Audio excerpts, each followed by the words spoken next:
Hi everyone, today we're going to read Library Lion by Michelle Knudsen, illustrated by Kevin Hawks. And I want to thank John for recommending this book, as it is definitely another one of my favorites. Library Lion. And here's the lion walking down the street on his way to the library. One day, a lion came to the library. He walked right past the circulation desk and up into the stacks.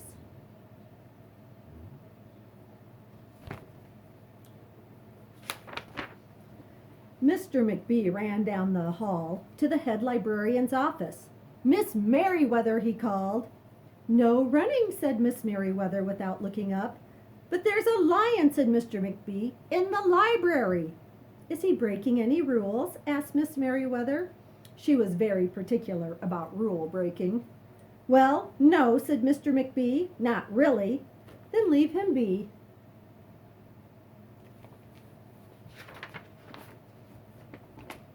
The lion wandered all around the library. He sniffed the card catalog. He rubbed his head against the new book collection. Then he padded over to the story corner and went to sleep. No one was sure what to do. There weren't any rules about lions in the library.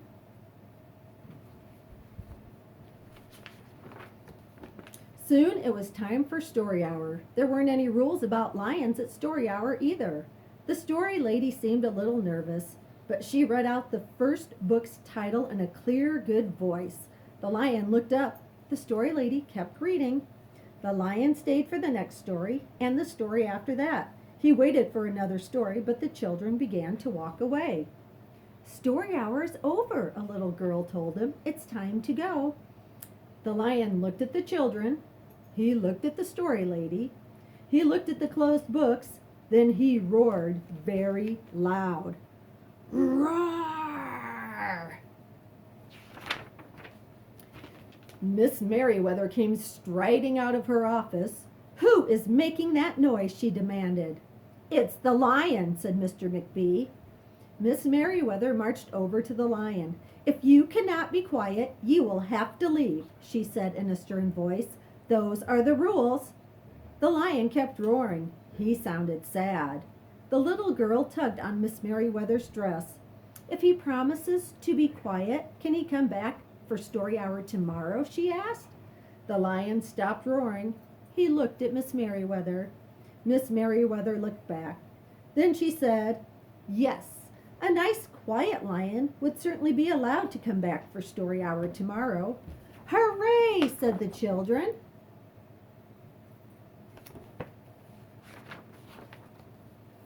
The next day the lion came back. "You are early," said Miss Merriweather. "Story hour is not until 3 o'clock." The lion did not budge. "Very well," said Miss Merriweather. "You might as well make yourself useful." She sent him off to dust the encyclopedias until it was time for story hour. The next day the lion came early again. This time Miss Merriweather asked him to lick all the envelopes for the overdue notices.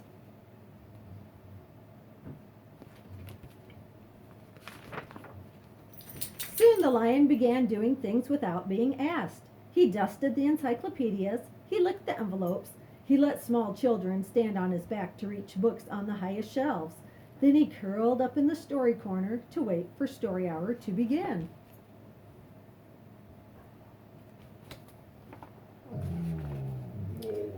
At first, the people in the library were nervous about the lion, but soon they got used to having him around. In fact, he seemed very well suited for the library. His big feet were quiet on the library floor. He made a comfy backrest for the children at story hour, and he never roared in the library anymore. "What a helpful lion," people said. They patted his soft head as he walked by. "How did we ever get along without him?" Mr. McBee scowled when he heard that. They had always gotten along fine before. No lions were needed. Lions, he thought, could not understand rules. They did not belong in the library. One day, after he had dusted all the encyclopedias and licked all the envelopes and helped all the small children, the lion padded down the hall to Miss Merriweather's office to see what else there was to do. There was still some time left before story hour. "Hello, Lion," said Miss Merriweather. "I know something you can do. You can bring a book back into the stacks for me. Let me get it down from the shelf." Miss Merriweather stepped up onto the step stool. The book was just out of reach. Miss Merriweather stood on her toes. She stretched out her fingers. "Almost there," she said. Then Miss Merriweather stretched a little too far.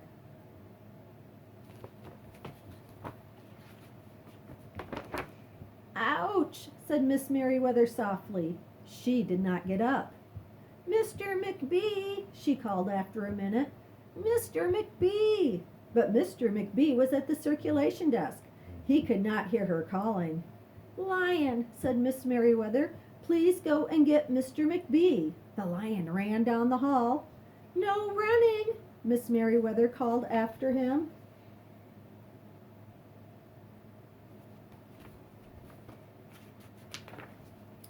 The lion put his big front paws up on the circulation desk and looked at Mr. McBee.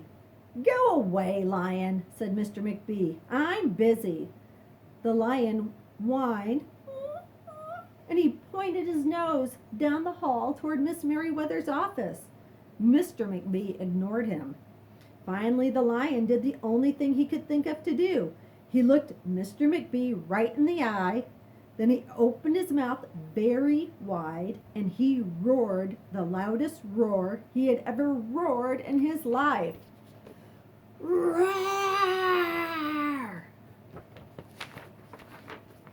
Mr. McBee gasped. "You are not being quiet," he said to the lion. "You're breaking the rules." Mr. McBee walked down the hall as fast as he could. The lion did not follow him. He had broken the rules. He knew what that meant. He hung his head and walked toward the doors. Mr. McBee did not notice.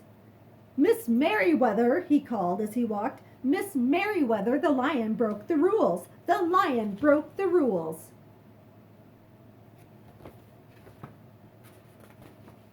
He burst into Miss Merriweather's office. She was not in her chair. "Miss Merriweather?" he asked. "Sometimes," said Miss Merriweather from the floor behind her desk, "there's a good reason to break the rules, even in the library. Now please go call a doctor. I think I've broken my arm." Mr. McBee ran to call a doctor. "No running," Miss Merriweather called after him.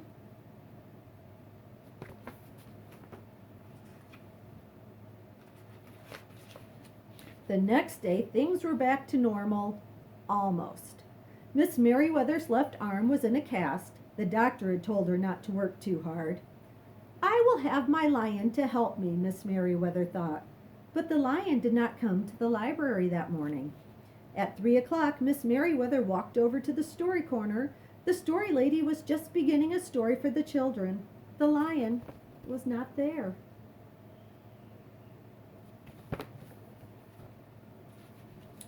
People in the library kept looking up from their books and computer screens, hoping they would see a familiar furry face.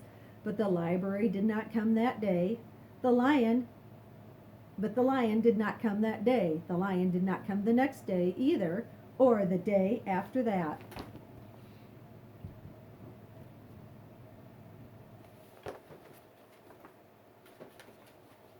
One evening, Mr. McBee stopped by Miss Merriweather's office on his way out. "Can I do anything for you before I go, Miss Merriweather?" he asked her. "No, thank you," said Miss Merriweather. She was looking out the window. Her voice was very quiet, even for the library. Mr. McBee frowned as he walked away. He thought there probably was something he could do for Miss Merriweather after all.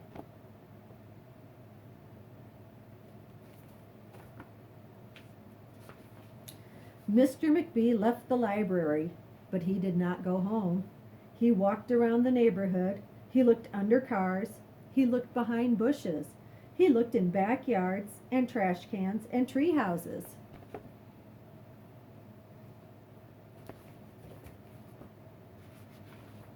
Finally, he circled all the way back to the library. The lion was sitting outside, looking in through the glass doors. "Hello, Lion," said Mr. McBee. The lion did not turn around. "I thought you might like to know," said Mr. McBee, "that there's a new rule at the library. No roaring aloud unless you have a very good reason. Say, if you're trying to help a friend who's been hurt, for example." The lion's ears twitched. He turned around, but Mr. McBee was already walking away.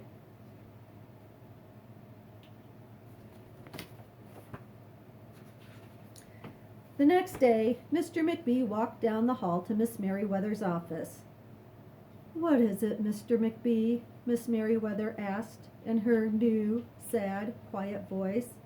"I thought you might like to know," said Mr. McBee, "that there's a lion in the library." Miss Merriweather jumped up from her chair and ran down the hall. Mr. McBee smiled. "No running," he called after her. Miss Merriweather didn't listen.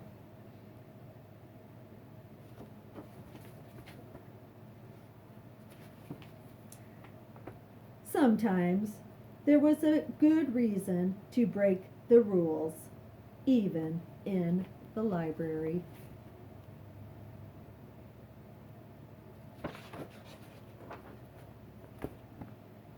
The end. So thank you, John, for requesting this book. It's a great story.